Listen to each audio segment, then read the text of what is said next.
kamu kan ngerti Bilal, kamu budak saya, kamu kerja dengan saya, yang gaji kamu saya, yang beri makan saya.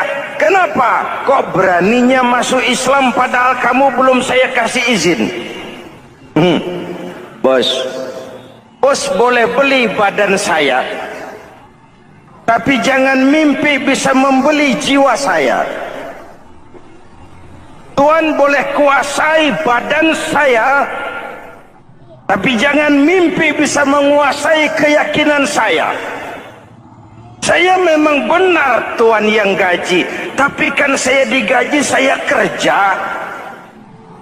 Kerja itu kewajiban saya, gaji itu hak saya. Soal keyakinan, jangan ikut campur bos. Kurang ajar kamu Bilal. Biarin.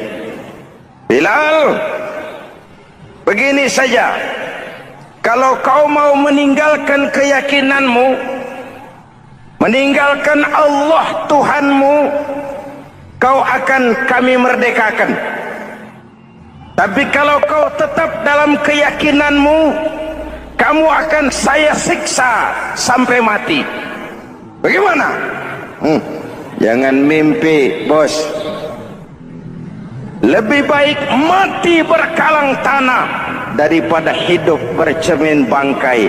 Biar saya gugur membela keyakinan daripada hidup jadi penjilat menjual akidah. Itu prinsip.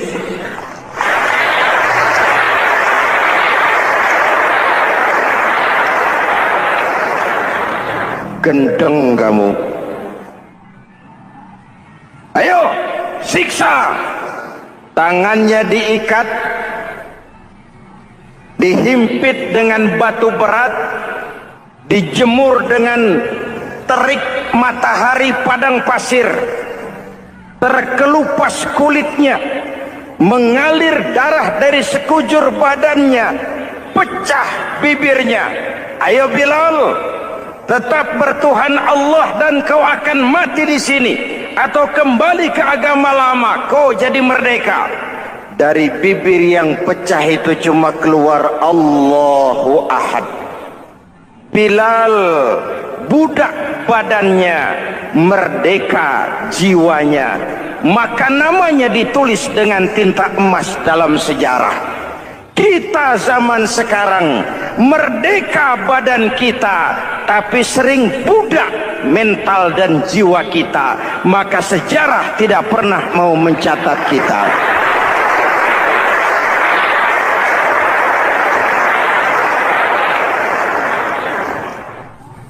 Ma'asyiral muslimin yang saya cintai, dalam contoh yang indah Rasul memberikan gambaran bahwa Islam ini bagaikan sebuah bangunan yang komponen pokoknya 5. Bunyal Islamu ala khamsin.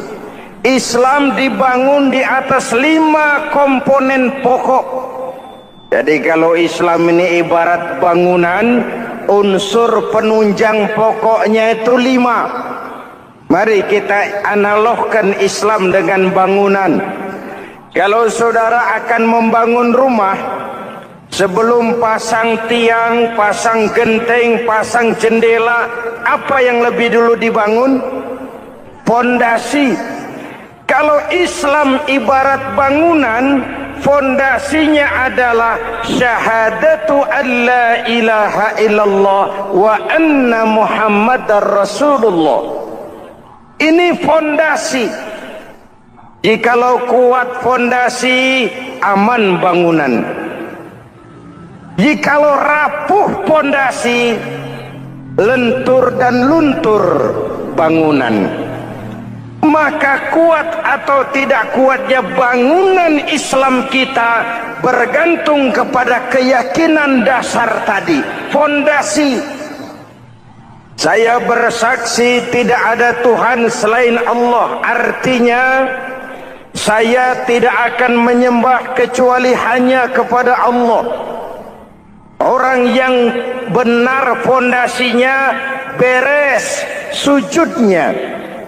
Kalau saya yakin tidak ada Tuhan selain Allah, saya tidak akan minta rezeki kecuali hanya kepada Allah. Orang yang benar fondasinya, giat bekerjanya, jauh dari tipu menipu, jauh dari renten, jauh dari riba, jauh dari korupsi, jauh dari judi. Keyakinan memberikan warna terhadap bentuk kepribadian. Kalau saya yakin tidak ada Tuhan selain Allah, saya tidak akan pernah takut kecuali hanya kepada Allah. Saya tidak akan melarikan persoalan kecuali hanya kepada Allah. Saya tidak akan menggantungkan hidup kecuali hanya kepada Allah. Saya tidak akan minta tolong kecuali hanya kepada Allah. Meresap ke dalam jiwa. Untuk keyakinan seperti ini, orang-orang tua kita dahulu berlinang air mata, bersimbah darah, bahkan berkorban nyawa, melaksanakan hijrah untuk mempertahankan keyakinan. Ini intan paling mahal dan ini mutiara paling berharga. Zaman boleh berubah, tapi pondasi tidak boleh goyah. Masa boleh berganti, tapi pondasi jangan sampai mati. Karena iman kita hidup, untuk iman kita berjuang, dan dalam iman kita ingin kembali menghadap Allah Subhanahu. Ma'asyiral muslimin yang saya cintai, pondasi sudah. Lalu apa lagi? Mulai memancangkan tiang. Tiangnya 5. Ada tiang namanya zuhur, asar, maghrib, subuh, isya. Tetapi agar bangunan menjadi kuat, ada tiang-tiang tambahan. Namanya rawatib dan nawafil. Rawatib itu ba'diyah atau qobliyah, nawafil itu di luar itu. Agar bangunan menjadi kuat, dibentuk pribadi lewat solat.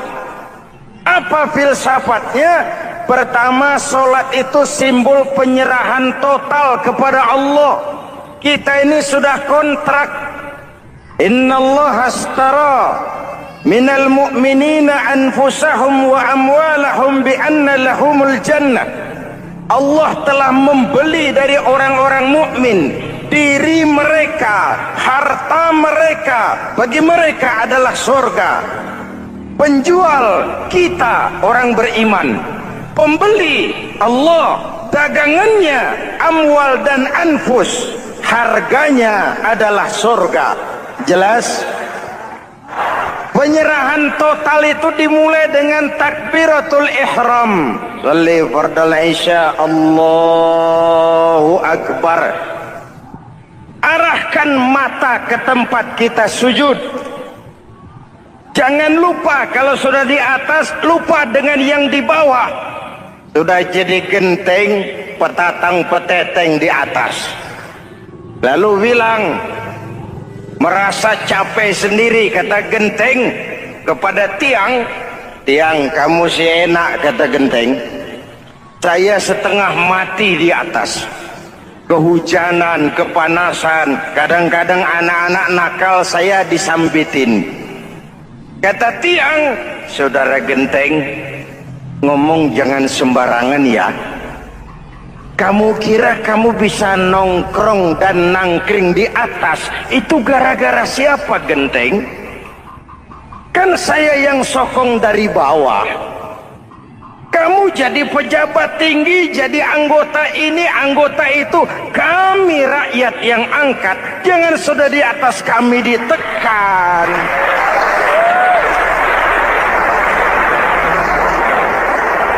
Jangan agama dijadikan topeng untuk kepentingan pribadi. Berpolitik untuk kepentingan agama, ayo. tapi menjual agama untuk kepentingan politik, itu yang merusak agama.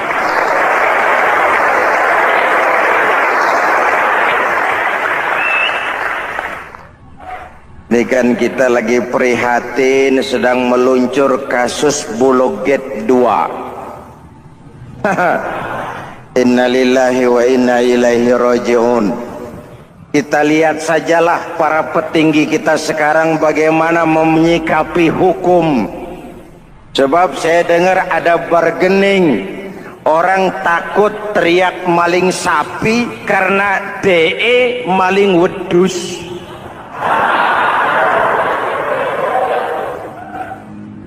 Tidak berani teriak ada maling sapi karena dia maling kambing. Yang lain maling ayam, dikumpulin ternyata maling semua.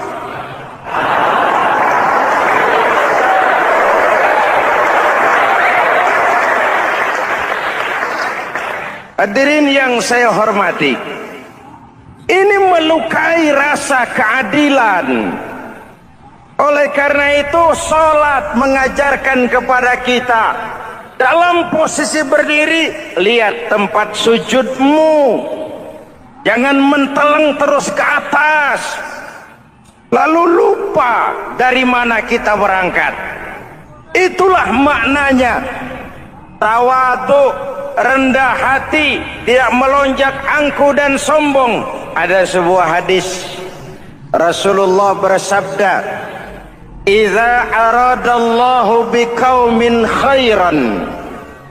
Apabila Allah menginginkan kebaikan kepada satu bangsa, apabila Allah menginginkan kebaikan kepada satu kelompok rakyat, walla alaihim khulama'uhum, maka yang naik jadi pemimpin adalah orang-orang yang santun, orang-orang yang lemah lembut, bukan orang yang menggunakan kekerasan dan tiran, sedikit-sedikit main pecat.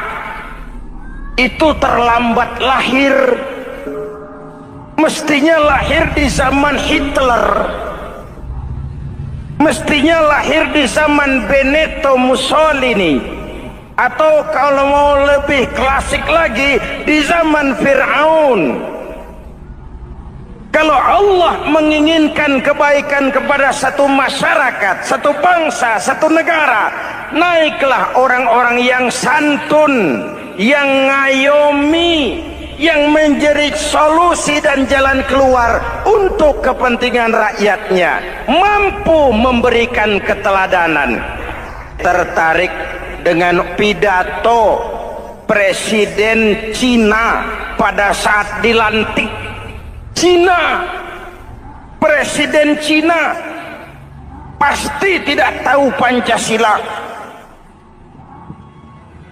pasti tidak kenal Islam, tapi pidato pelantikannya, berikan saya 100 peti mati, yang 99 akan saya pakai buat koruptor, yang satu akan saya pakai sendiri kalau kamu lihat saya tidak benar. Luar biasa.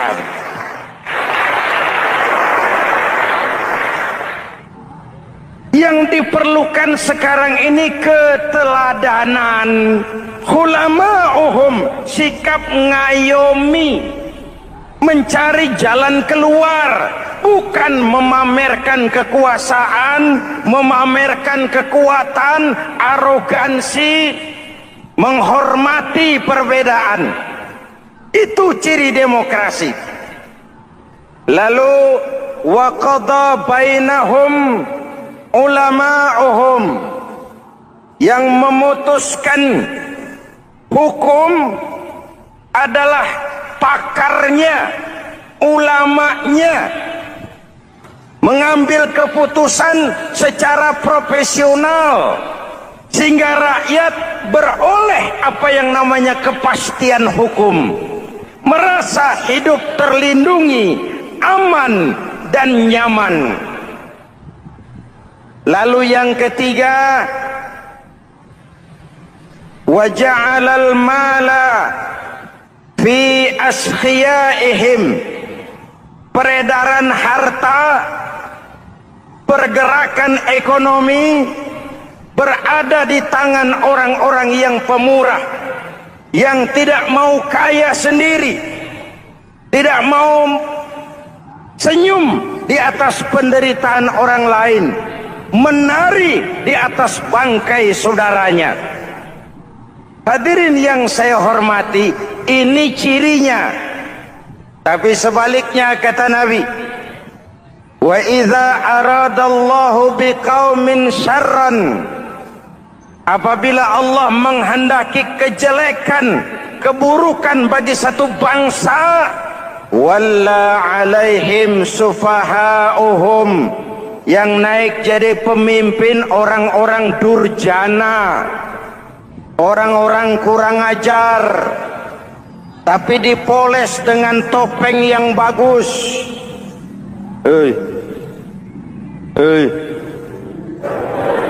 Ini musim topeng.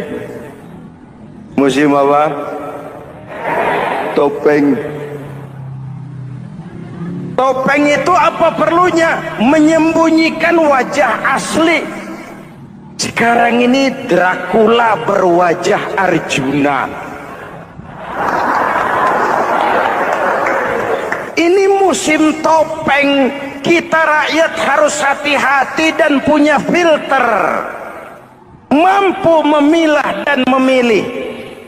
Walla alaihim sufahauhum wa qada bainahum juhaluhum, yang memutuskan hukum, yang mengambil keputusan orang-orang bodoh. Wa ja'alal mala fi bukhalaihim, peredaran harta, peredaran ekonomi jatuh di tangan orang-orang yang bakhil, yang tidak punya konsep menciptakan kemakmuran yang merata bagi seluruh rakyat Indonesia.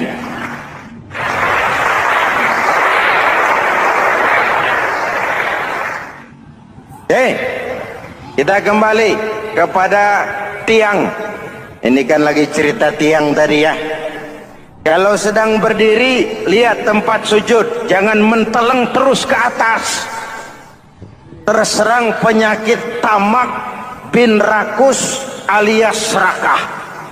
Nah, selesai. Anggota badan yang paling terhormat ini kepala. Ketika sujud, sama rendahnya dengan telapak kaki. Allahu Akbar, yang besar cuma Allah. Apa bedanya saya dengan saudara? Tidak ada, kecuali saya ngomong saudara dengerin. Kita sama-sama beribadah, sama-sama mencari nilai tambah di hadapan Allah.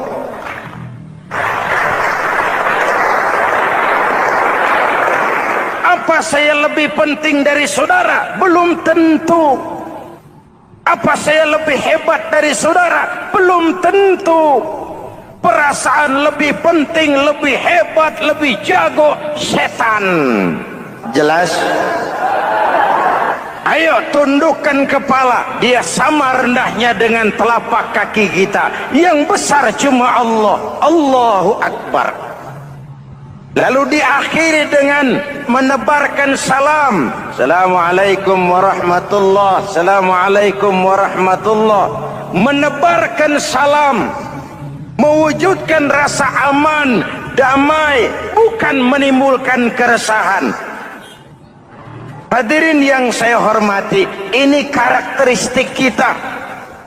Selesai sholat, kembali ke masyarakat, ajaran salam diterjemahkan. Apa? Rasulullah sallallahu alaihi wasallam bersabda, "Ufsus salam, wasilul arham, wa at'imut ta'am, wa sallu bil laili wan nas niyam, tadkhulul jannata bisalam." Pertama, ufsus salam, tebarkan salam. Tebarkan salam itu bukan cuma kalau ketemu orang, Assalamualaikum, Assalamualaikum. Iya, itu zahirnya. tetapi hidup di tengah masyarakat memberikan rasa aman, rasa damai, menjadi pengayom bagi lingkungan, menjadi rahmah bagi semesta. Dalam Islam jangankan manusia, binatang saja dilindungi kok. Betul? Betul? Coba kalau belajar istinja itu kan makruh buang air kecil di tanah yang berlubang. Kenapa? Pertama, melindungi binatang yang ada dalam lubang. Siapa tahu di lubang yang saudara kencingi ada semut sedang rapat membahas Bologet jilid 2. Apa dosanya lalu mati dikencingi? Ini namanya rahmatan lis semut. Binatang saja dilindungi. Ada hadis, kalau kamu menyembelih hewan, sembelilah dengan cara yang terbaik. Jangan menyembelih ayam dengan pisau tumpul. Ini ajaran apa? Ajaran tentang peri kebinatangan. Rahmatan, memberikan rahmah, salam, keselamatan dan kedamaian kepada masyarakat lingkungan. Itu misi seorang muslim.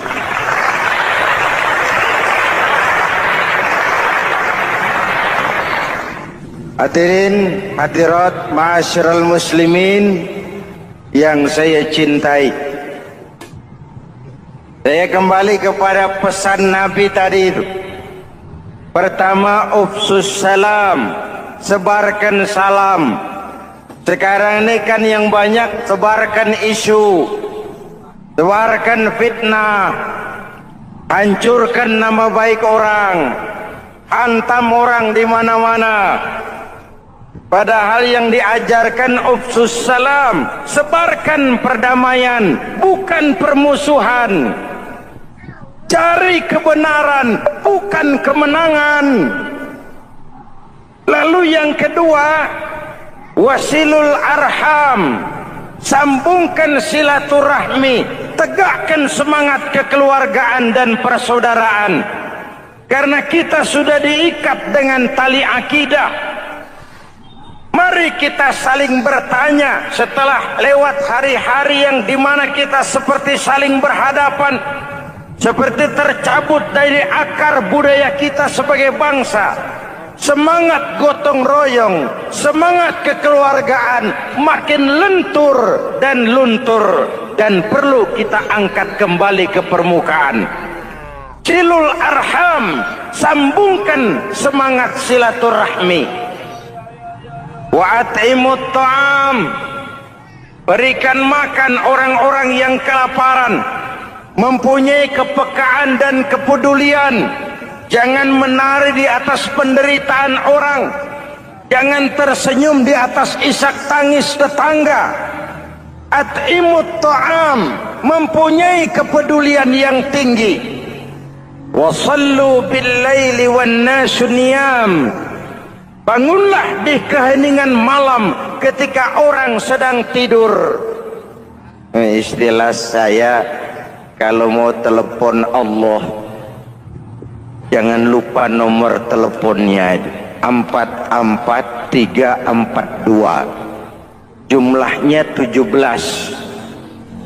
Zuhur, asar, maghrib, isya, subuh, 44342. Jangan ragu-ragu, kalau angka cukup, telepon sambung. Kalau angka kurang, hati-hati salah sambung. Pak, mau sambung yang lebih cepat bagaimana? Bisa, selain nomor itu, coba pakai sambungan langsung jarak jauh. Namanya SLJJ. Kapan? Tengah malam. Kenapa tengah malam? Lebih murah. Lebih murah. Saluran kosong, telepon jarang yang pakai, orang banyak tidur, wa minal laili fatahajjad bihi nafilatan lak asa ayyab'athaka rabbuka maqaman mahmuda. Nun di kehadingan malam bangun. Seperti bapak-bapak ibu sering bangun tengah malam ya bu? Ya. Ngapain? Kalau bangun tengah malamnya sih saya percaya, cuma urusannya apa? Kira bangun tengah malam mau tahajud, malaikat sudah mau nulis, cuma buang air kecil, tidur lagi. Hampir salah tulis saya.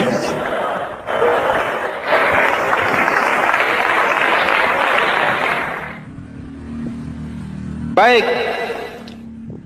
fondasi sudah Pak, tiang siap. Lalu apa lagi? Rumah itu supaya ada batas, perlu pagar, dinding, tembok. Yang jadi batas, dinding, tembok, puasa. Asyamu junnatun. Puasa adalah dinding, benteng yang menyelamatkan manusia jangan sampai menyentuh wilayah lain. Ada batas-batas dan norma yang diindahkan. Selesai tembok, dinding, selesai pagar, selesai. Lah rumah itu supaya bersih kan harus ada kamar mandi, jendela, pintu yang fungsinya membersihkan. Zakat, kalau dia zakatul mal, dia bersihkan harta kita. Kalau dia zakatul fitrah, dia bersihkan jiwa kita. Kalau dia zakatul tijarah, dia bersihkan bisnis kita. Kalau dia zakatul ma'adin, dia bersihkan barang tambang kita. Karena itu dalam kitab-kitab fikih dikatakan zakat itu adalah harta yang tu'khazu min aghniyaihim wa turaddu ila fuqaraihim. Diambil dari yang kaya, diserahkan kepada yang miskin. Innalillahi wa inna ilaihi raji'un. Kita lihat sajalah para petinggi kita sekarang bagaimana menyikapi hukum. Sebab saya dengar ada bargaining, orang takut teriak maling sapi karena DE maling wedus.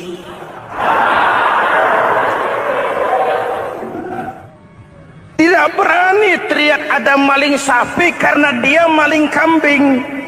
Yang lain maling ayam, dikumpulin ternyata maling semua.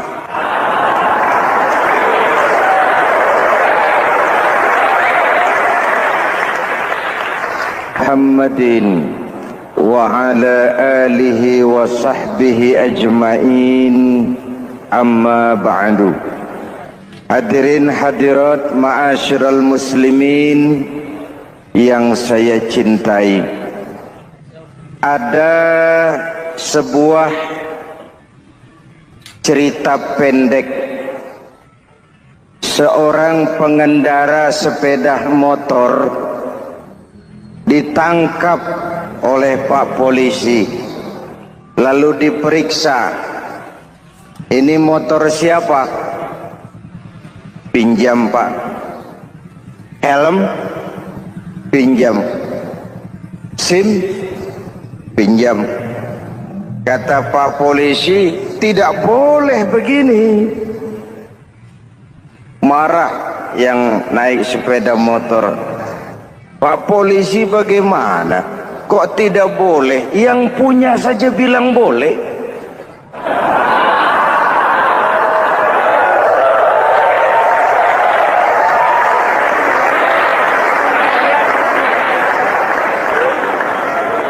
Cerita ini memberikan gambaran bagaimana masyarakat kita sekarang cenderung memboleh-bolehkan diri sendiri.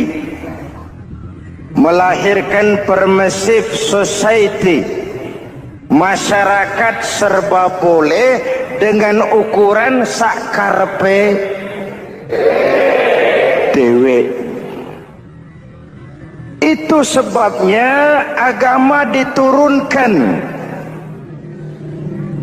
Dalam contoh yang indah, Rasul memberikan gambaran bahwa Islam ini bagaikan sebuah bangunan yang komponen pokoknya 5. Bunyal Islamu ala khamsin. Islam dibangun di atas 5 komponen pokok. Jadi kalau Islam ini ibarat bangunan, unsur penunjang pokoknya itu 5. Mari kita analogkan Islam dengan bangunan. Kalau saudara akan membangun rumah, sebelum pasang tiang, pasang genteng, pasang jendela, apa yang lebih dulu dibangun? Fondasi. Kalau Islam ibarat bangunan, fondasinya adalah syahadatu an la ilaha illallah wa anna muhammadar rasulullah. Ini fondasi.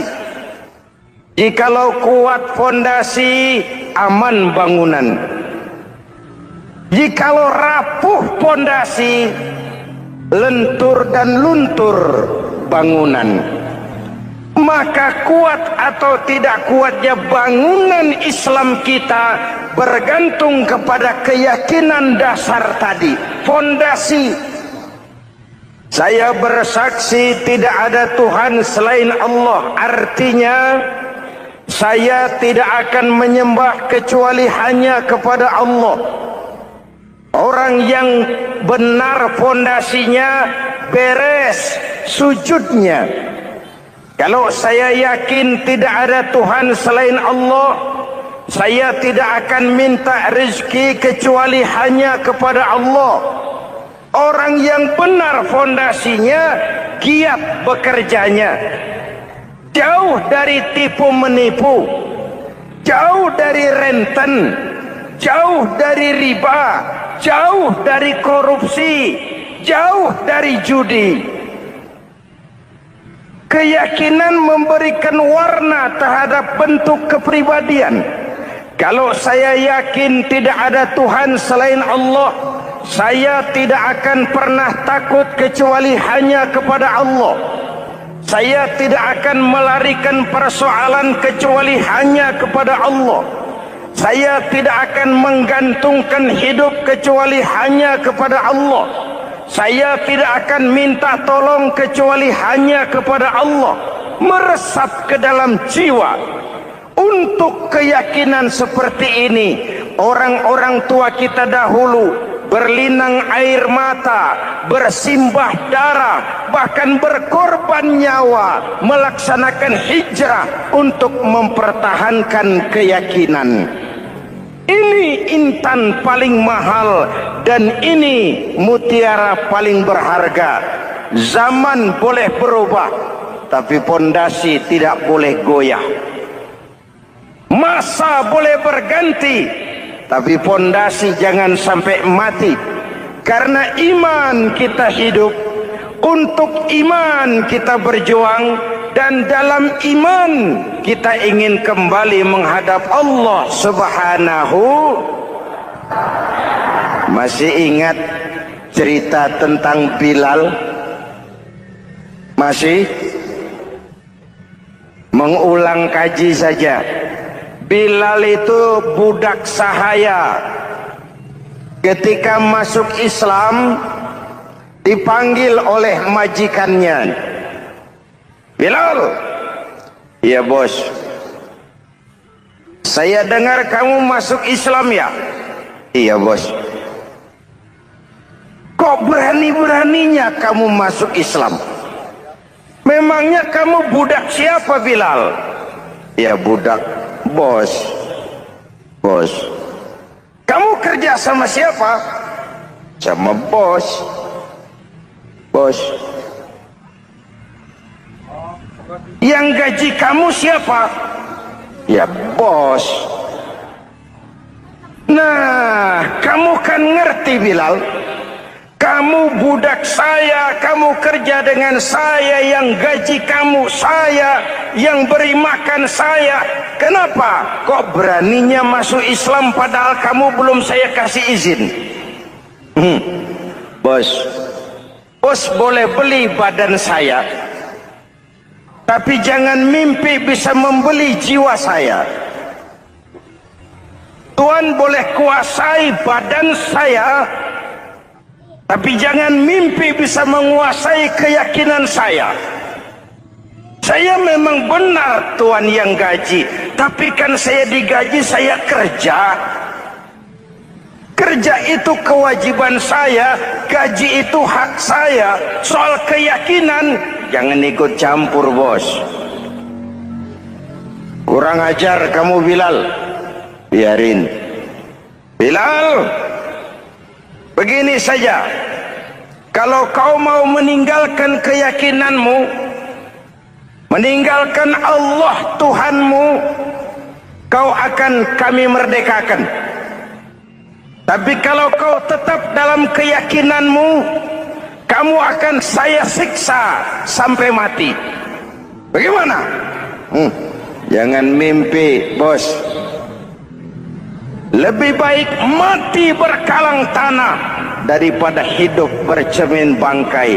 Biar saya gugur membela keyakinan daripada hidup jadi penjilat menjual akidah. Itu prinsip.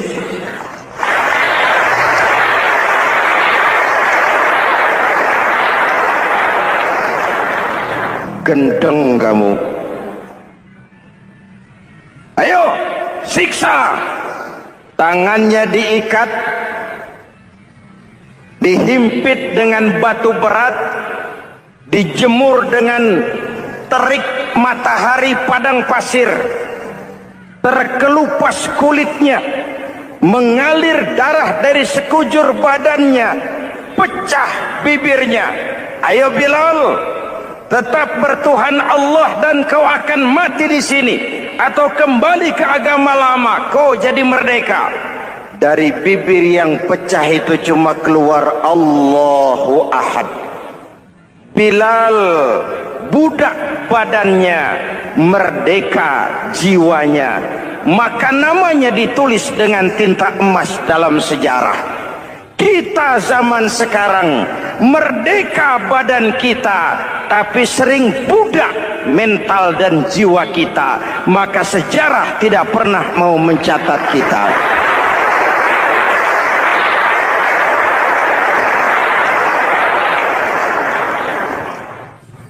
Ma'asyiral muslimin yang saya cintai, fondasi sudah. Lalu apa lagi? Mulai memancangkan tiang. Tiangnya 5. Ada tiang namanya zuhur, asar, maghrib, subuh, isya. Tetapi agar bangunan menjadi kuat, ada tiang-tiang tambahan. Namanya rawatib dan nawafil. Rawatib itu ba'diyah atau qobliyah, nawafil itu di luar itu. Agar bangunan menjadi kuat, dibentuk pribadi lewat sholat. Apa filsafatnya? Pertama, sholat itu simbol penyerahan total kepada Allah. Kita ini sudah kontrak. Innallaha astara minal mu'minina anfusahum wa amwalahum bi anna lahumul jannah. Allah telah membeli dari orang-orang mukmin diri mereka, harta mereka, bagi mereka adalah surga.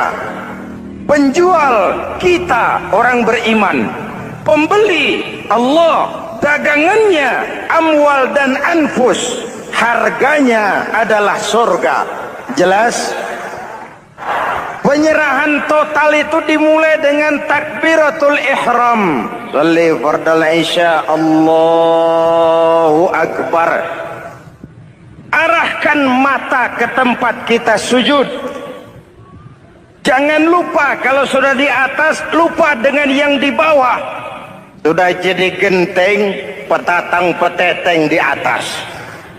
Lalu bilang, merasa capek sendiri, kata Genteng kepada Tiang. Tiang, kamu sih enak, kata Genteng. Saya setengah mati di atas.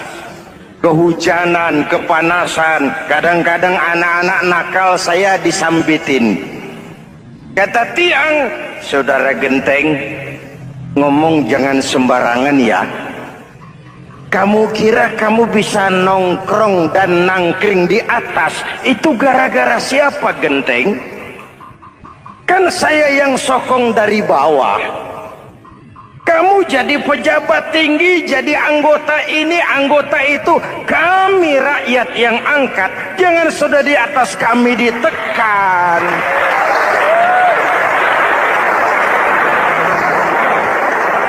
Jangan agama dijadikan topeng untuk kepentingan pribadi.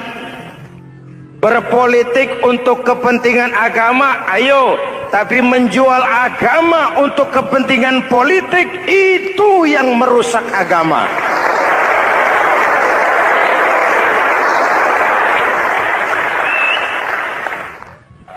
Ini kan kita lagi prihatin sedang meluncur kasus Bulog Gate 2. Innalillahi wa inna ilaihi raji'un. Kita lihat sajalah para petinggi kita sekarang bagaimana menyikapi hukum. Sebab saya dengar ada bargaining. Orang takut teriak maling sapi karena DE maling wedus.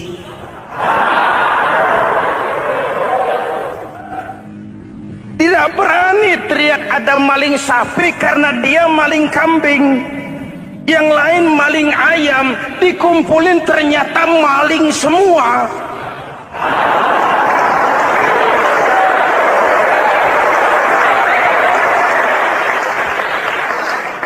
Hadirin yang saya hormati, ini melukai rasa keadilan. Oleh karena itu, sholat mengajarkan kepada kita, dalam posisi berdiri, lihat tempat sujudmu. Jangan menteleng terus ke atas, lalu lupa dari mana kita berangkat. Itulah maknanya tawadhu, rendah hati, tidak melonjak angku dan sombong. Ada sebuah hadis Rasulullah bersabda, "Idza aradallahu biqaumin khairan." Apabila Allah menginginkan kebaikan kepada satu bangsa, apabila Allah menginginkan kebaikan kepada satu kelompok rakyat, walla alaihim khulama'uhum, maka yang naik jadi pemimpin adalah orang-orang yang santun, orang-orang yang lemah lembut, bukan orang yang menggunakan kekerasan dan tiran. Sedikit-sedikit main pecat, itu terlambat lahir. Mestinya lahir di zaman Hitler, mestinya lahir di zaman Benito Mussolini, atau kalau mau lebih klasik lagi, di zaman Fir'aun. Kalau Allah menginginkan kebaikan kepada satu masyarakat, satu bangsa, satu negara, naiklah orang-orang yang santun, yang ngayomi, yang menjadi solusi dan jalan keluar untuk kepentingan rakyatnya, mampu memberikan keteladanan. Tertarik dengan pidato Presiden Cina pada saat dilantik. Cina, Presiden Cina pasti tidak tahu Pancasila, pasti tidak kenal Islam, tapi pidato pelantikannya, berikan saya 100 peti mati, yang 99 akan saya pakai buat koruptor, yang satu akan saya pakai sendiri kalau kamu lihat saya tidak benar. Luar biasa.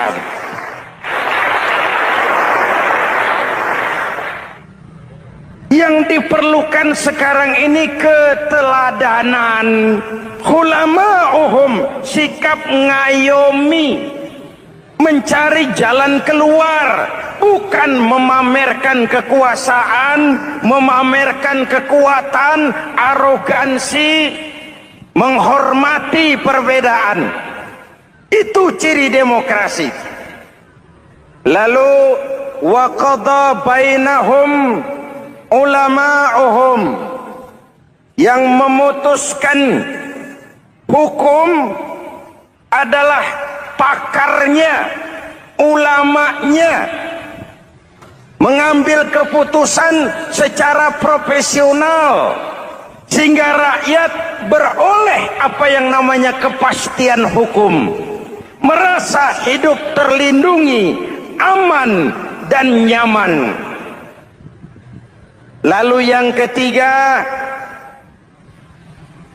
wa ja'alal mala fi askhiyaihim, peredaran harta, pergerakan ekonomi berada di tangan orang-orang yang pemurah, yang tidak mau kaya sendiri, tidak mau senyum di atas penderitaan orang lain, menari di atas bangkai saudaranya. Hadirin yang saya hormati, ini cirinya.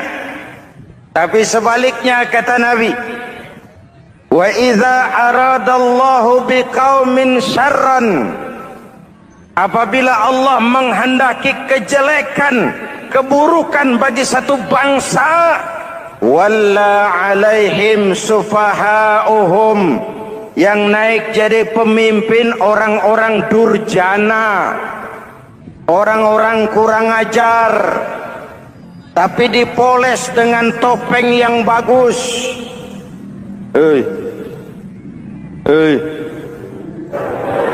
Ini musim topeng. Musim apa? Topeng. Topeng itu apa perlunya? Menyembunyikan wajah asli. Sekarang ini Dracula berwajah Arjuna. Ini musim topeng. Kita rakyat harus hati-hati dan punya filter, mampu memilah dan memilih.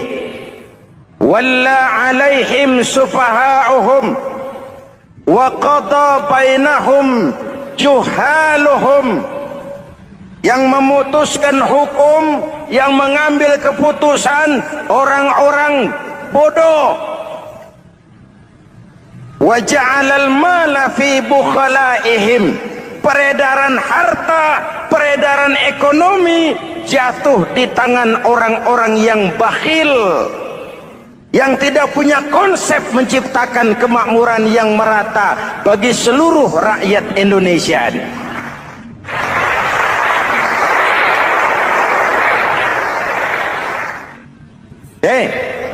Kita kembali kepada tiang. Ini kan lagi cerita tiang tadi ya. Kalau sedang berdiri, lihat tempat sujud, jangan menteleng terus ke atas. Terserang penyakit tamak bin rakus alias serakah. Nah, selesai. Anggota badan yang paling terhormat ini kepala.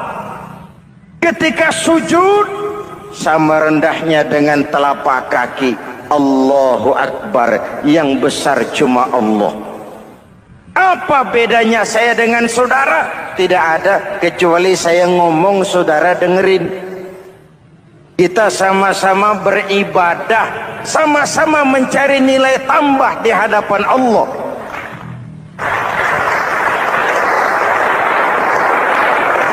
Apa saya lebih penting dari saudara? Belum tentu. Apa saya lebih hebat dari saudara? Belum tentu. Perasaan lebih penting, lebih hebat, lebih jago setan. Jelas? Ayo tundukkan kepala. Dia sama rendahnya dengan telapak kaki kita. Yang besar cuma Allah. Allahu Akbar. Lalu diakhiri dengan menebarkan salam. Assalamualaikum warahmatullah. Assalamualaikum warahmatullah. Menebarkan salam, mewujudkan rasa aman, damai, bukan menimbulkan keresahan. Hadirin yang saya hormati, ini karakteristik kita. Selesai sholat, kembali ke masyarakat, ajaran salam diterjemahkan. Apa?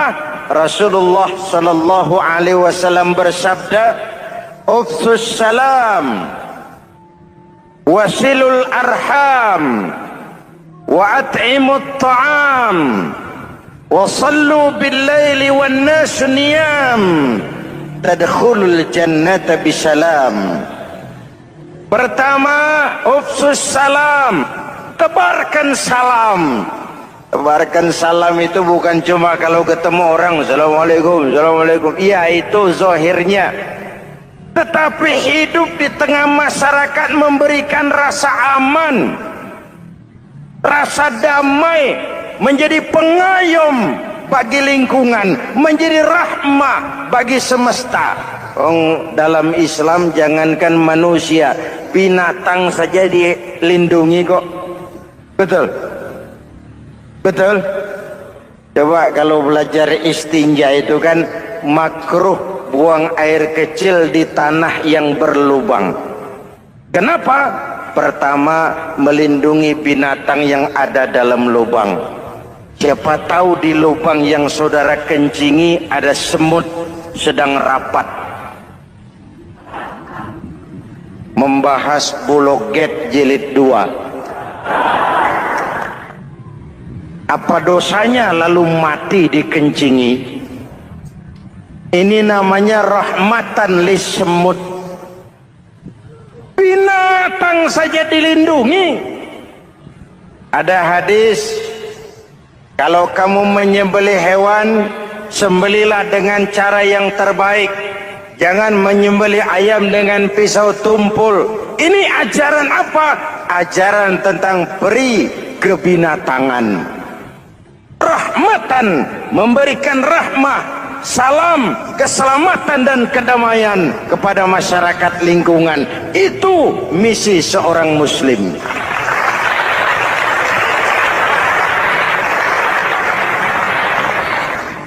Hadirin hadirat ma'asyiral muslimin yang saya cintai, saya kembali kepada pesan Nabi tadi itu. Pertama, ufsus salam, sebarkan salam. Sekarang ini kan yang banyak sebarkan isu, sebarkan fitnah, hancurkan nama baik orang, hantam orang di mana-mana. Padahal yang diajarkan ufsus salam, sebarkan perdamaian, bukan permusuhan. Cari kebenaran, bukan kemenangan. Lalu yang kedua, wasilul arham, sambungkan silaturahmi, tegakkan semangat kekeluargaan dan persaudaraan. Karena kita sudah diikat dengan tali akidah. Mari kita saling bertanya setelah lewat hari-hari yang dimana kita seperti saling berhadapan, seperti tercabut dari akar budaya kita sebagai bangsa. Semangat gotong royong, semangat kekeluargaan makin lentur dan luntur, dan perlu kita angkat kembali ke permukaan. Silul arham, sambungkan semangat silaturahmi. Wa at'imut ta'am, berikan makan orang-orang yang kelaparan, mempunyai kepekaan dan kepedulian. Jangan menari di atas penderitaan orang, jangan tersenyum di atas isak tangis tetangga. At'imut ta'am, mempunyai kepedulian yang tinggi. Wa sallu bil laili wan nasu niyam, Bangunlah di keheningan malam ketika orang sedang tidur. Istilah saya, kalau mau telepon Allah, jangan lupa nomor teleponnya, 44342. Jumlahnya 17. Zuhur, asar, maghrib, isya, subuh, 44342. Jangan ragu-ragu, kalau angka cukup telepon sambung. Kalau angka kurang, hati-hati salah sambung. Pak, mau sambung yang lebih cepat bagaimana? Bisa, selain nomor itu, coba pakai sambungan langsung jarak jauh. Namanya SLJJ. Kapan? Tengah malam. Kenapa tengah malam? Lebih murah. Lebih murah. Saluran kosong, telepon jarang yang pakai, orang banyak tidur. Wa minal laili fatahajjad bihi nafilatan lak asa ayyab'atsaka rabbuka maqaman mahmuda. Nun, di keheningan malam bangun. Seperti bapak-bapak, ibu sering bangun tengah malam ya Bu? Ya. Ngapain? Kalau bangun tengah malamnya sih saya percaya, cuma urusannya apa? Kira bangun tengah malam mau tahajud, malaikat sudah mau nulis, cuma buang air kecil, tidur lagi. Hampir salah tulis saya.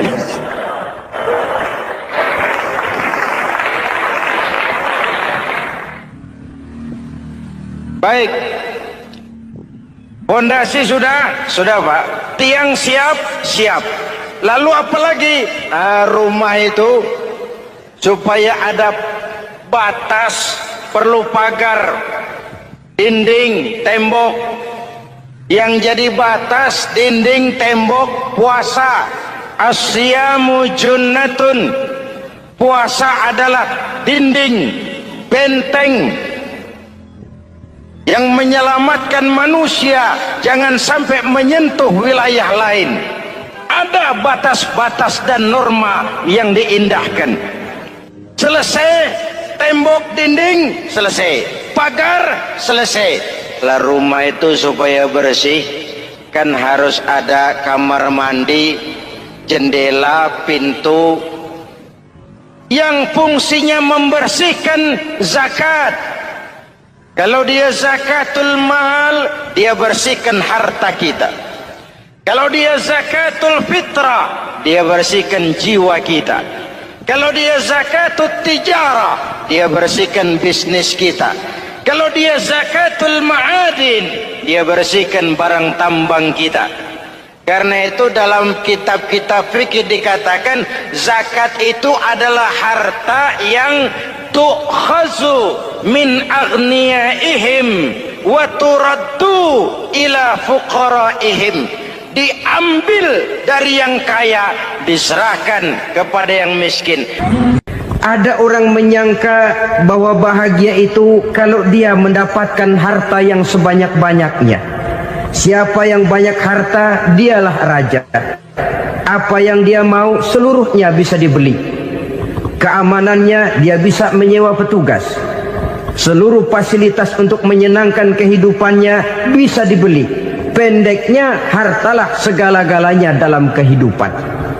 Sampai ada pepatah mengatakan, Innad darahima fil amakini kulliha taksur rijala mahabatan wa jalala. Sesungguhnya harta, dinar, dirham, uang di mana-mana selalu bikin hebat orang yang memilikinya. Coba lihat, orang yang punya duit sama yang enggak punya duit, jangan gaya hidupnya, gaya jalannya aja lain. Wahia lisanun liman arada fasahatan, wahia silahun liman arada qitala.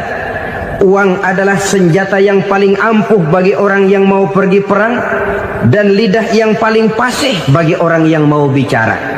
Kalau bicara dengan lidah macet, cobalah bicara dengan harta, lancar. Sampai ada pepatah demikian, segalanya bisa diatur dengan harta. Maka di kalangan orang yang berpandangan semacam itu, seluruh kegiatan hidupnya hanya terfokus kepada bagaimana mengumpulkan harta yang sebanyak-banyaknya.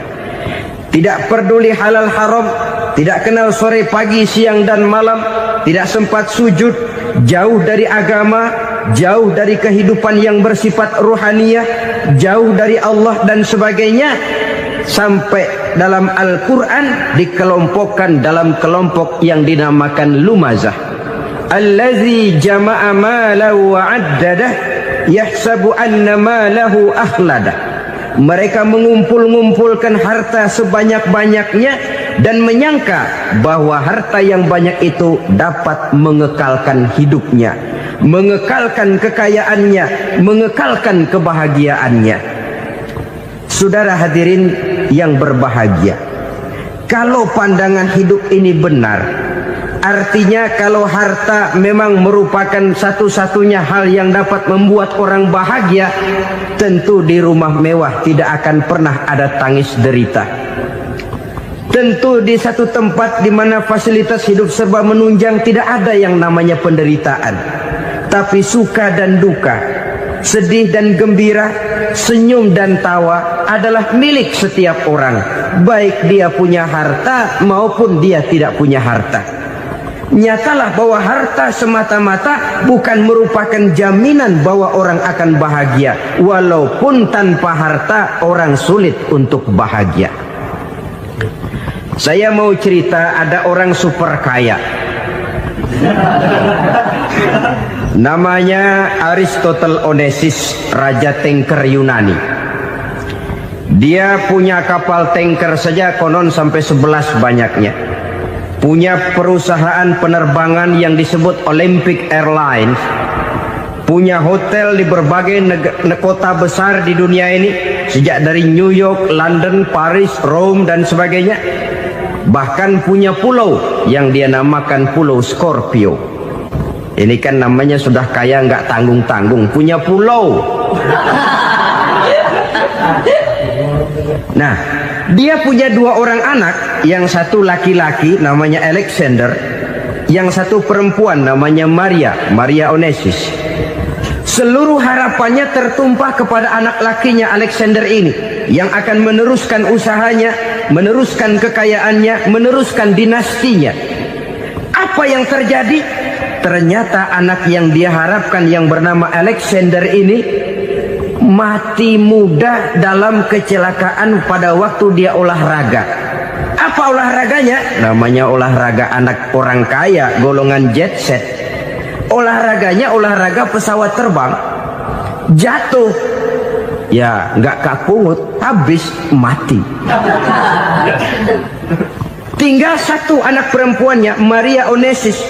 Tapi anak perempuan ini juga malah urakan. Terakhir dia pacaran, bahkan kemudian kawin sama orang Rusia. Rupanya Aristotle Onesimus ini broken. Kekayaannya yang berlimpah ruah, perusahaannya yang begitu banyak, siapa yang akan meneruskan? Siapa yang akan menggantikan?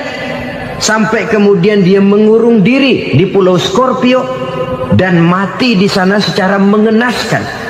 Seorang multi jutawan, seorang yang super kaya, mati menyendiri di pulau sepi. Ibarat kata pepatah, anak ayam mati di lumbung. Bukan kekurangan makanan, keurugan makanan. Apa sih yang menyebabkan orang lalu tidak bisa menahan diri sehingga menimbulkan dampak negatif yang merugikan manusia itu sendiri? Saya lihat pertama, sifat rakus, tamak bin serakah. Sifat tamak dan rakus ini kan sering mendorong orang untuk menghalalkan segala macam cara. Dia rela menari di atas mayat orang lain. Dia mau senyum di atas tangisan orang lain. Dia mencari bahagia di atas penderitaan orang lain. Mengikuti sikap tamaknya akhirnya rakus, menghalalkan segala macam cara. Tidak terikat lagi oleh yang namanya nilai, norma, dan kaedah-kaedah yang harus dihormati. Perlu menipu, ya nipu. Perlu meras, ya memeras. Perlu membohongi orang, ya membohongi orang. Sikap tamak cenderung mendorong orang untuk menguras sumber daya alam, sehingga alam lalu kehilangan keseimbangannya. Ketika terjadi musibah, sasaran utama tentu manusia sendiri.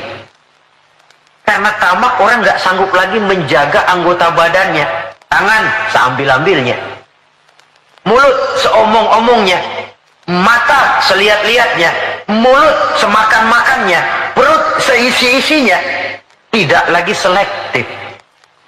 Sedangkan kita orang Islam ini umat yang selektif. Bahwa kita makan, kita minum, kita berpakaian, seluruhnya dibatasi oleh pertanyaan. Yang saya minum ini, yang saya makan ini, yang saya pakai ini, yang saya usahakan ini, Allah ridho apa tidak? Itu bedanya orang Islam dengan orang yang di luar Islam. Ada kaidah dan norma yang membatasi dia, yaitu pertanyaan Allah ridho apa enggak. Bukan cuma mengejar keuntungan relatif. Bukan cuma mengejar keuntungan yang sedikit, lalu menguburkan dan menentang hati nurani sendiri. Karena sikap tamak, orang tidak sanggup mengendalikan diri, maka seluruh anggota badannya lalu tidak terjaga lagi anil jaraim, dari perbuatan dosa dan salah. Hilang sudah. Nah, orang begini, kalaupun dia suci daripada hadas kecil dan hadas besar, tapi anggota badan lainnya tidak terpelihara dari perbuatan dosa, lah sama juga bohong. Hadas kecil nggak punya, hadas besar nggak punya, wudhu sering, tapi nyolong jalan terus. Mulutnya fitnah orang, suka betul, gunjing orang, iya. Makan yang haram, iya. Nipu orang lain, iya. Itu namanya tidak menjaga anggota badan dari kotoran-kotoran yang abstrak. Ini yang saya lihat penyebab pertama, sikap tamak. Yang kedua, sikap materialistis. Ini merupakan pemacu paling utama. Sikap materialistis yang ideologinya biasanya ideologi perut ini. Hidup cuma isi perut. Karena itu materi tujuan utama. Kalau perlu nipu, nipu. Kalau perlu ngebohongin orang, ngebohongin orang. Kalau perlu korupsi, korupsi. Sampai sekarang ini bukan cuma buku, bahkan sampai kepada hak cipta, sampai kepada produksi, sampai kepada hal-hal yang berkaitan dengan hubungan dengan dakwah, masih terkena yang namanya bajakan. Dan yang aneh bahwa ya tahu itu barang bajakan, toh masih ada saja yang mau jual. Ini kalau tidak didorong oleh sikap materialistis, mengejar keuntungan relatif dengan menekan perasaan pribadi, sudah merugikan orang lain, merugikan teman, gak soal. Bahwa dia menari di atas penderitaan orang, bahwa dia senyum di atas bangkai saudaranya misalnya, bukan soal bagi dia. Yang penting target materi tercapai. Kalau sudah kemarilah cara berpikir orang, bukan saja dia menginjak hak azasi daripada orang lain, tapi dia sudah menjerumuskan dirinya sendiri. Mungkin dia orang macam ini terlepas dari pengadilan dunia, tapi tidak seorang pun yang akan lepas dari pengadilan Qadhi Rabbul Jalil, di mana akan diputar seluruh film kegiatan hidup kita, sejak dari yang sekecil-kecilnya sampai kepada yang sebesar-besarnya. Apalagi di zaman di mana orang sekarang ini gampang nekat, merasa didlek, buntu, apalagi di belakang dia lihat merasa ada backingnya, jaluknya jadi naik, kepalanya jadi besar, hidungnya jadi mekar, lalu membusungkan dada, timbul sikap sombong dan cenderung menganggap enteng kepada orang lain. Padahal kalau sudah ada kecenderungan menganggap remeh dan enteng orang lain, itu tandanya orang sudah mulai kehilangan kepercayaan kepada dirinya sendiri.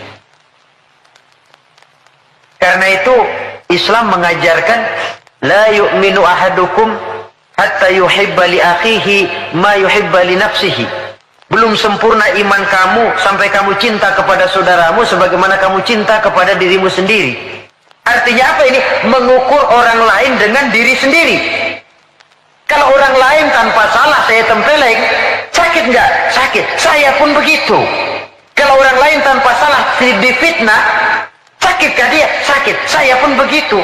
Yang tidak enak terjadi pada diri saya akan begitu juga kalau terjadi pada diri orang lain. Maka pertimbangannya adalah diri sendiri. Kalau sudah kesana cara berpikir orang, dia nggak brutal,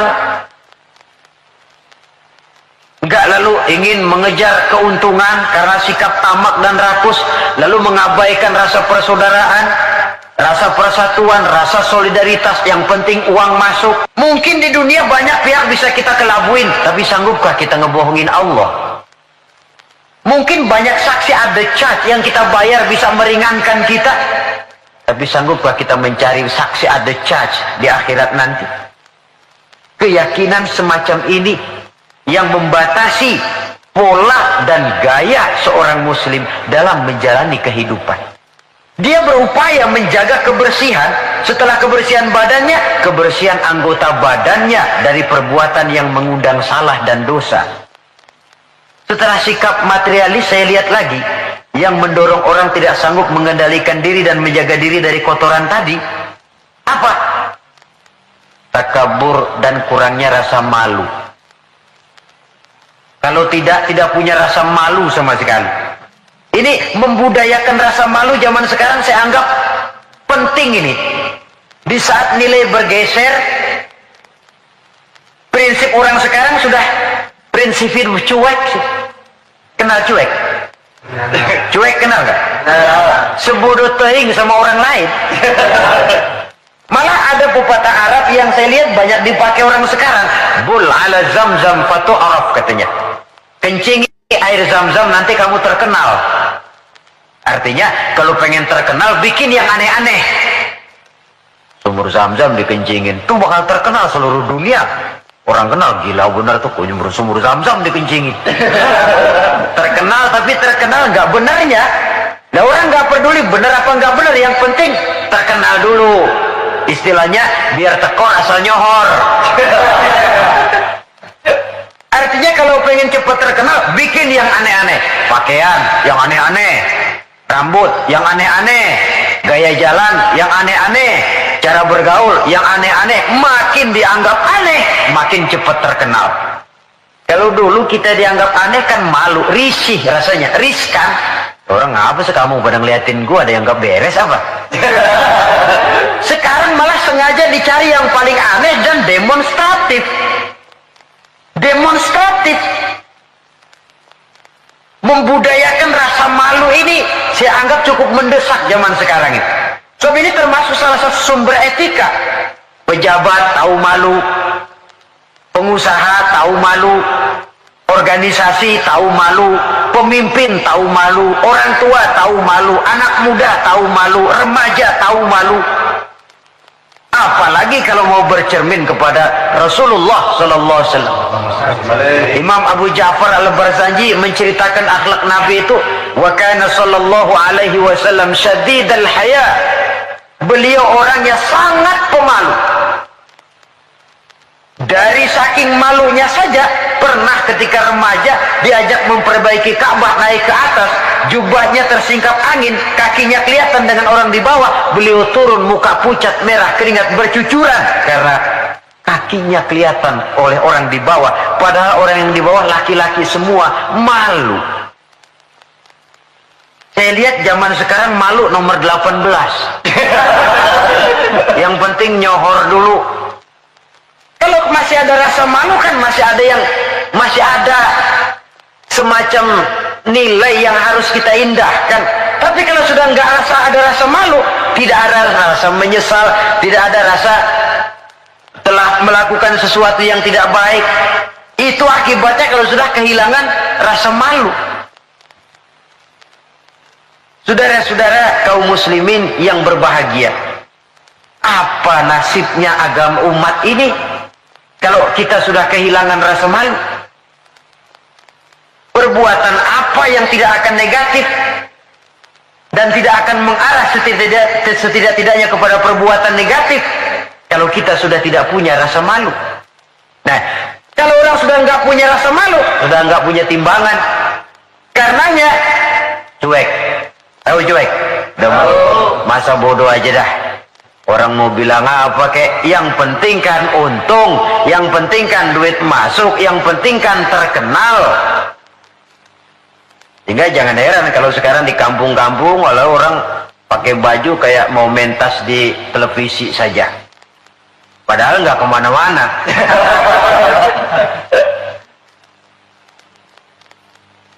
Jadi korban daripada yang namanya mode. Memang mode itu nggak bisa, namanya mode siapa yang bisa ngelarang? Mode itu musim, musim kan nggak bisa dilarang. Musim hujan bisa nggak dilarang? Tidak bisa dilarang. Kalau sudah datang ya datang. Musimnya habis.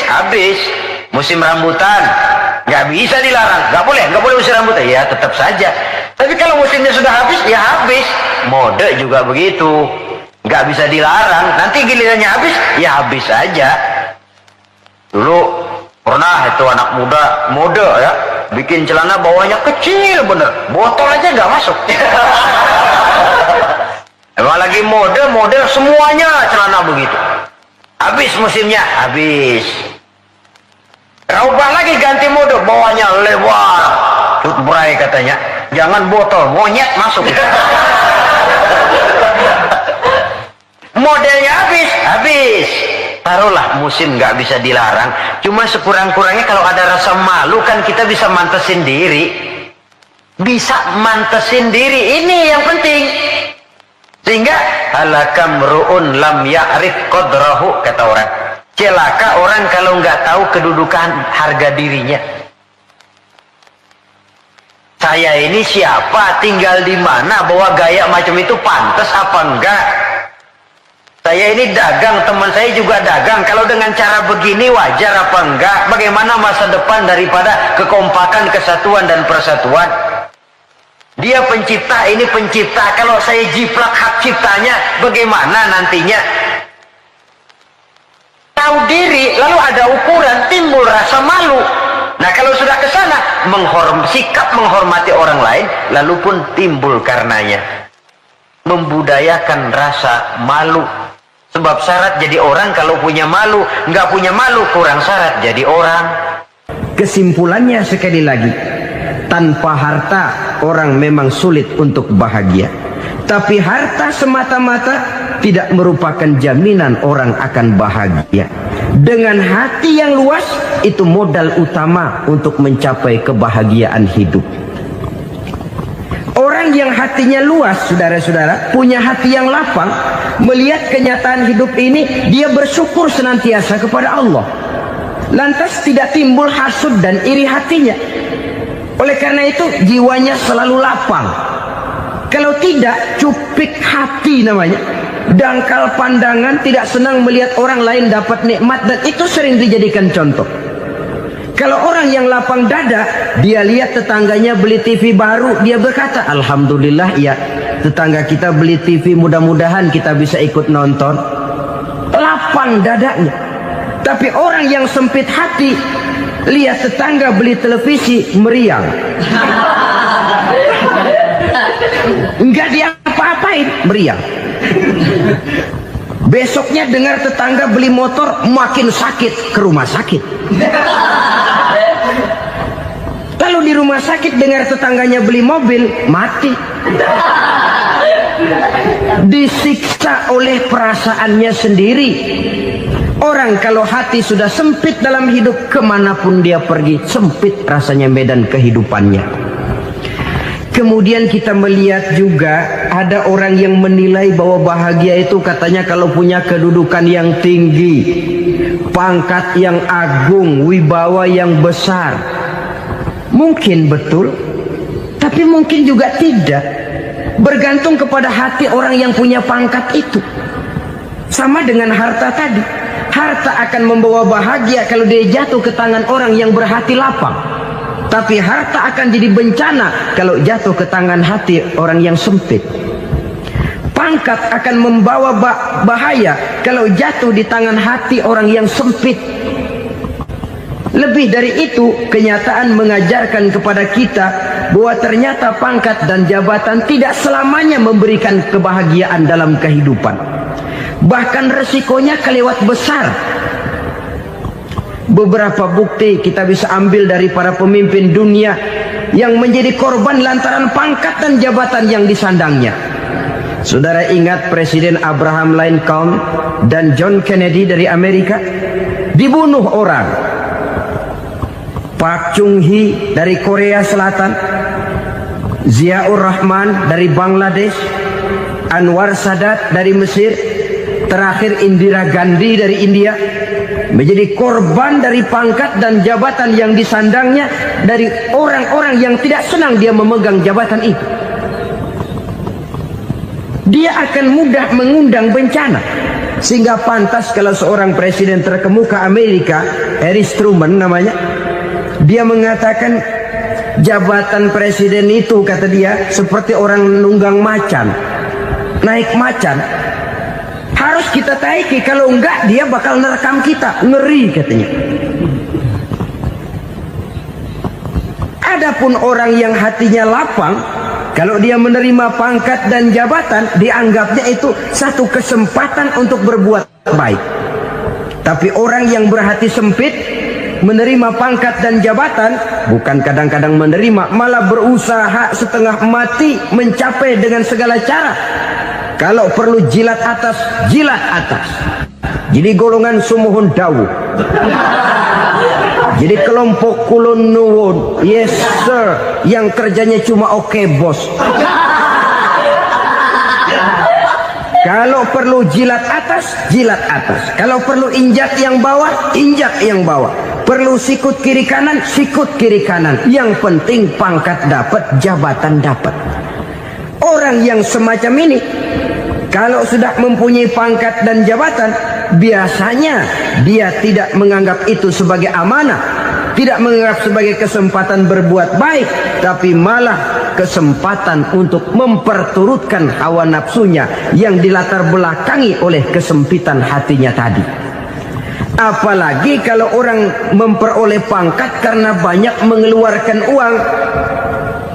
Seakan-akan pangkat dan jabatan itu sekarang macam proyek, pakai tender. Siapa yang berani bayar segini, naik. Nggak berani, minggir.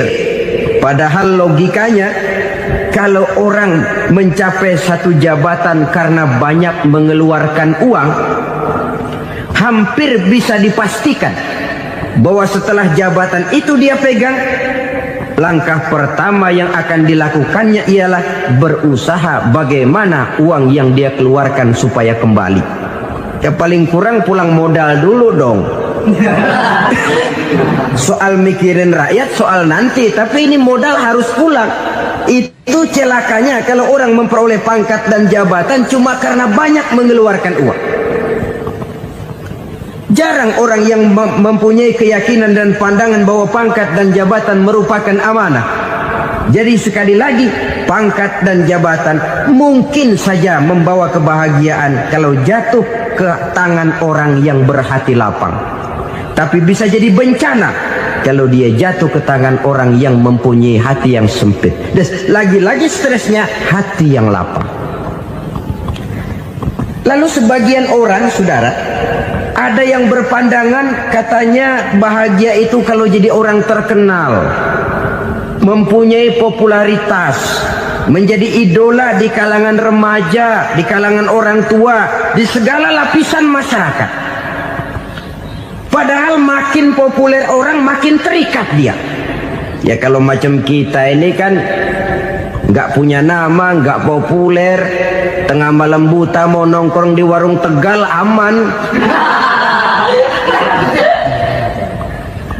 Tapi pangkat, jabatan, kedudukan, popularitas menyebabkan kita diikat dengan berbagai macam peraturan. Cuma mandi sama ke WC saja yang nggak dikawal.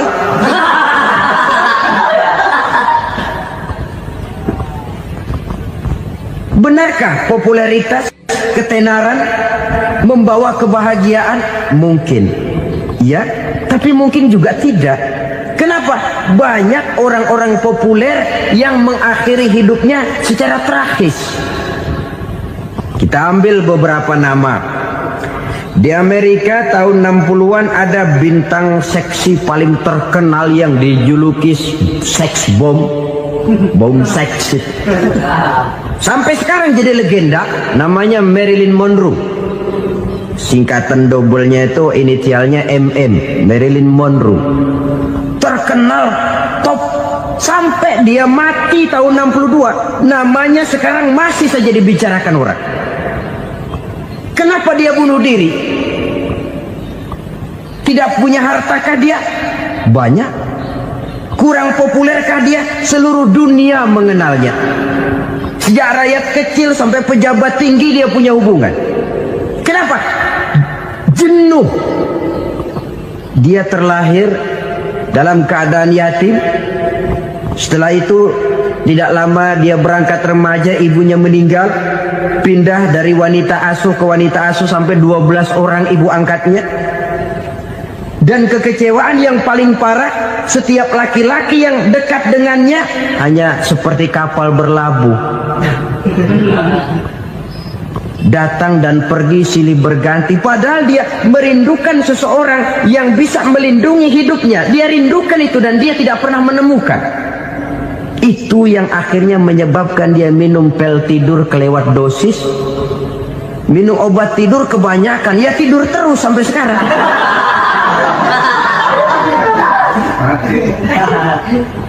Dia mengakui, saya telah memiliki ketenaran, tapi saya tidak pernah hidup dalam ketenaran itu. Saya pandai main sandiwara, tapi saya ingin hidup dalam alam yang real sebagaimana umumnya orang. Itu yang dia rindukan.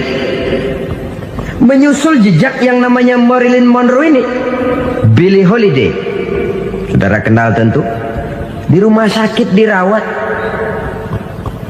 Dia juga minum obat overdosis, mati lagi. Jimi Hendrix minum obat tidur overdosis kelewat batas, mati lagi.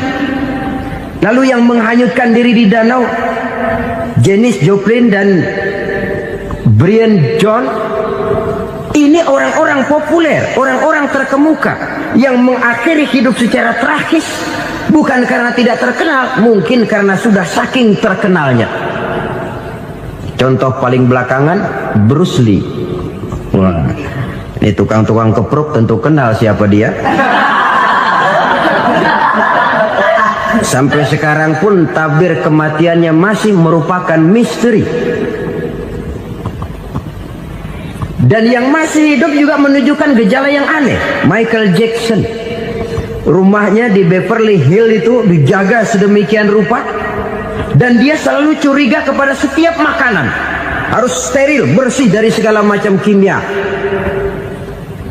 Kemana dia pergi, itu tukang-tukang kepruk sudah selalu menjaga dan mengawal, dan dia seakan takut menunjukkan mukanya yang asli. Hingga kalau tampil ke tengah di luar show, dia kadang memakai pakaian yang tidak menunjukkan dia yang sebenarnya, takut dikenali orang. Ternyata popularitas sering jadi momok yang meracuni kehidupan manusia. Oleh karena itu, benarlah junjungan kita pada saat beliau mengajarkan orang akan bahagia kalau dia mempunyai hati yang lapang. Nah, sekarang masalahnya untuk mendapatkan hati yang lapang, caranya bagaimana? Kita kembali kepada konsep Quran. Allah mengajarkan, ala inna bi dzikrillahi tatmainnul qulub. Ketahuilah bahwa dengan banyak mengingat Allah, hati akan tenang, jiwa akan lapang. Dengan kata lain, dekat dengan agama, merasakan kehadiran Allah dekat dalam hidup, itu muara pertama untuk mencapai hati yang lapang. Ala inna bi dzikrillahi tatmainnul qulub. Jangan macam orang sekarang ingin mendapatkan ketenangan lalu tapak di puncak gunung, di gua-gua, di tempat sepi. Iyalah kalau nggak ada ular. Kalau gigit ular berbisa, ketenangan belum, mati jelas itu. Islam positif untuk mendapatkan ketenangan. Ala inna bi dzikrillahi tatmainnul qulubi. Bahwa ketahuilah bahwa dengan banyak mengingat Allah, hati akan tenang, jiwa akan lapang, nuansa pikiran akan luas. Karena yang namanya bahagia ada dimanapun manusia berada. Di kampung ada bahagia, di kota ada bahagia, di ngarai, di lembah, di gunung, di hutan, di lautan, di angkasa luar, dimanapun bahagia itu ada kalau kita bermodalkan hati yang lapang ini. Dan hati akan lapang kalau kita dekat dengan agama. Dekat dengan harta buat sementara hati mungkin tenang, tapi ketenangan yang relatif dan temporer. Apalagi orang tiap kali tambah harta, tiap kali tambah rencana. Itu wajar. Mungkin sebelumnya saudara berpikir, kalau punya duit 5.000 enak nih. Begitu punya duit 5.000, aduh sayang kalau 10.000 aja. Tiap kali tambah harta, tiap kali lain rencana. Makin banyak rencana, makin menjauhkan kita dari yang namanya ketenangan. Padahal ketenangan merupakan unsur utama untuk mencapai bahagia.